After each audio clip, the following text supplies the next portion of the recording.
नमस्कार साथियों, स्वागत है आपका हमारे YouTube चैनल में। तो हमारा जो हिंदी का दूसरा प्रैक्टिस सेट है, उसका जो पहला प्रश्न रहेगा वो है स्वर के कितने भेद होते हैं। स्वर के कितने भेद होते हैं? 3 भेद होते हैं। देखिए, जो भी अगर स्टूडेंट प्रैक्टिस सेट करना चाहता है तो आप हमारे व्हाट्सएप नंबर पे जुड़ सकते हैं 8126533303।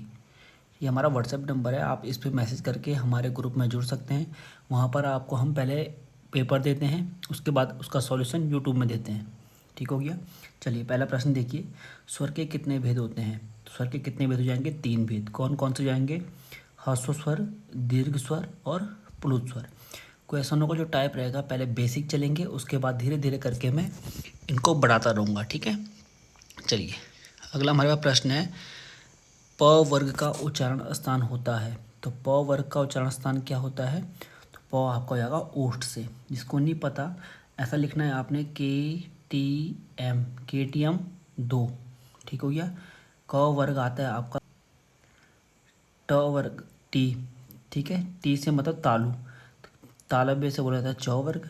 एम से मतलब मूर्धन्य, मूर्धन्य आता है ट वर्ग। डी से मतलब दंत, दंत्य बोला जाता है त वर्ग। ओ से मतलब ओष्ठ्य, तो आता है प वर्ग। तो KTM 2 से आपका क च ट त प, इस प्रकार आपने याद रखने हैं। ठीक हो गया। चलिए, अगला प्रश्न हमारे पास है, वाक्य में क्षण भर ठहराव के लिए प्रयुक्त चिन्ह है। जब वाक्य में क्षण भर के लिए रुकना होता है तो हम क्या लगाते हैं? अल्प विराम। जो हम कॉमा लगाते हैं ना, इसको बोलते हैं अल्प विराम। देख, ठीक है। एक प्रश्न आता है, वाक्य में जब पूर्ण विराम से थोड़ा कम समय के लिए रुकना होता है तब लगता है आपका अर्धविराम। अर्धविराम ये वाला होता है।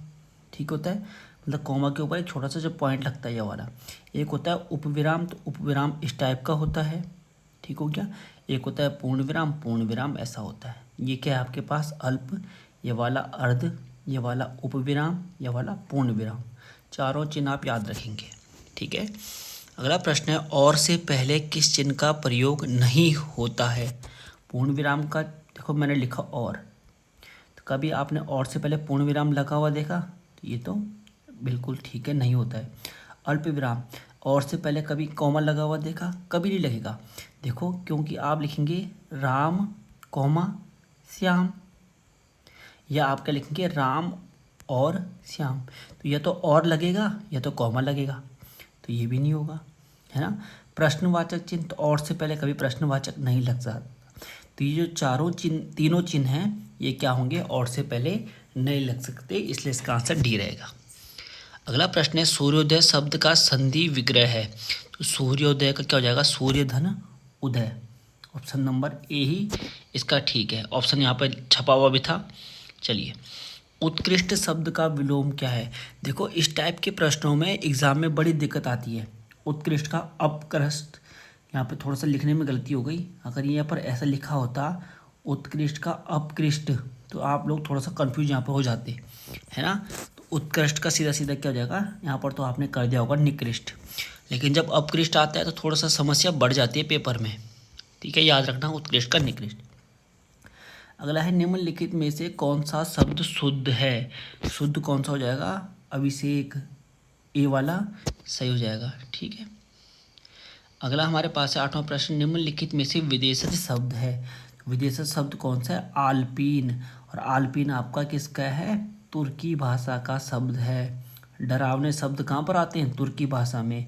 आल्पीन हो गया सुराख। आल्पीन से क्या होता है? सुराख होता है ना।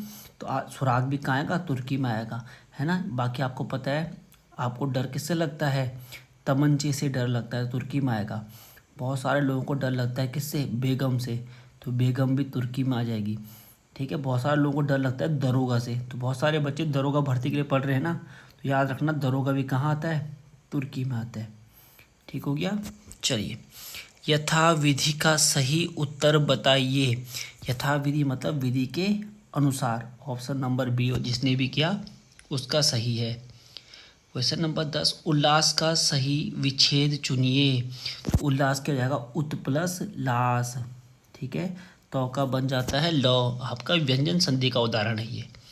11वां प्रश्न है, मोहन नहीं आने वाला किस प्रकार का वाक्य है? सबसे पहले आपको पता होना चाहिए वाक्य। तो वाक्य हमारे पास आते हैं अर्थ के आधार पर। अर्थ के आधार पर वाक्य 8 प्रकार के होते हैं, जो यहाँ पर दे रखे हैं 4, और 4 अन्य होते हैं। रचना के आधार पर वाक्य आएगा तब कितने होते हैं? 3, सरल, संयुक्त और मिश्र। तो यहाँ पर ये अर्थ के आधार पर पूछ रहा है। मोहन नहीं आने वाला है, यहाँ पर क्या आगे नहीं आ गया, तो इसका मतलब एक कैसा है? नकारात्मक वाक्य है। 12वां प्रश्न, किए हुए उपकार को मानने वाला। तो किए गए उपकार को अगर कोई मान ले तो उसको बोलते हैं कृतज्ञ। अगर आता किए हुए उपकार को न मानने वाला तब आता कृतज्ञ। ठीक हो गया। चलिए अगला हमारे पास 13वां प्रश्न है, कंगाली में आटा गीला होना। तो क्या हो जाएगा? अभाव की स्थिति में और हानि हो जाना। पहले तो अभाव था, मतलब पहले कमी थी, ऊपर से क्या हो गया? और स्थिति खराब हो गई। 14वां प्रश्न है, निम्नांकित में एक शब्द अलंकार नहीं है। तो आपको पता है अलंकार वैसे 3 प्रकार के होते हैं, लेकिन हिंदी में 2 प्रकार के अलंकार पढ़े जाते हैं, एक अर्थालंकार, एक शब्दालंकार। मैं अभी आपको ये पढ़ाऊंगा भी पूरा वीडियो में हिंदी के, ठीक है। अर्थालंकार में अनुप्रास भी आ जाएगा और आपका यमक भी आ जाएगा, वक्रोक्ति भी आ जाएगा। उपमा जो क्या होता है, किसका है? सॉरी, शब्दालंकार नहीं है, तो ये किसके हो जाएगा? अर्थालंकार में उपमा आपका आ जाता है। ठीक हो गया। बाकी अनुप्रास, यमक, वक्रोक्ति ये सब कहाँ आते हैं? शब्दालंकार में आ जाते हैं। 15वां प्रश्न है, छंद के विषय में कहा गया है। छंद के विषय में कहा गया है, छंद क्या है? वेदों के चरण हैं। ऑप्शन नंबर ए बिल्कुल ठीक रहेगा।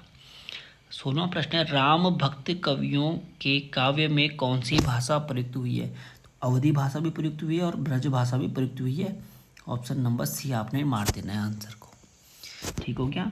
अगला प्रश्न है, निम्नांकित में से कौन सा रचनाकार उत्तराखंड का है? उत्तराखंड के कौन से? इसमें शेखर जोशी। ठीक हो गया। 18वां प्रश्न है, निम्न में से कौन सा पर्यायवाची युग्म सुमेलित नहीं है? पक्षी का शकुनी बिल्कुल ठीक है। पक्षी का द्विज याद रखना, ठीक है। पक्षी का खग याद रखना, और पक्षी का एक महत्वपूर्ण याद रखना, अंडज। अंडज मतलब अंडे से जिसका क्या होता है? जन्म होता है, तो वही तो हो गया अंडज, है ना। शिव का भव ये भी ठीक है। घोटक का मटका ये नहीं होगा, है ना। घोटक किसका होता है? घोड़े का। घोड़ा हो गया, अश्व हो गया, तुरंग हो गया, हय हो गया, बाजी हो गया, ये सब घोड़े की याद रखना। और सूर्य का मित्र भी क्या है आपका? ठीक है। 19वां प्रश्न हमारे पास है, राजभाषा संबंध संवैधानिक अनुच्छेद हैं। 343 से 351 तक क्या है? राजभाषा से संबंधित अनुच्छेद हमारे हो जाएंगे। 20वां प्रश्न है, निम्नांकित में कौन सा शब्द पृथ्वी का पर्यायवाची है? पृथ्वी का या दामिनी। दामिनी किसका होता है? दामिनी तो बिजली का हो गया, आपका आग का हो गया ना। मेदिनी, मेदिनी किसका हो जाएगा? हाँ, मेदिनी आपका हो जाएगा किसका? पृथ्वी का, ये ठीक है मेदिनी। यामिनी, यामिनी किसका होता है? यामिनी तो रात्रि का होता है ना, रात का, ये याद रखना। तटनी, हाँ ये तटनी बड़ी बार पूछा जाता है भाई। अगर बात की जाए तटनी की, तटनी किसका होता है भाई?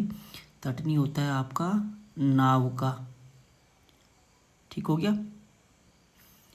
और बात करें किसका? एक आता है इस प्रकार से तरणी, छोटी माता तरणी। तरणी होता है किसका? सूर्य का, ये याद रखना। तरणी आता है, आप लोग उसको क्या मारते हो? नाव मार देते हो, लेकिन तरणी किसका होता है? सूर्य का होता है। तो ये थे आज के 20 प्रश्न। जल्दी आपके लिए अगला प्रैक्टिस सेट आ जाएगा। हमारे प्रैक्टिस सेट से जुड़ने के लिए आप हमारे नंबर पर व्हाट्सएप कर सकते हैं। आज के वीडियो में इतना ही, धन्यवाद।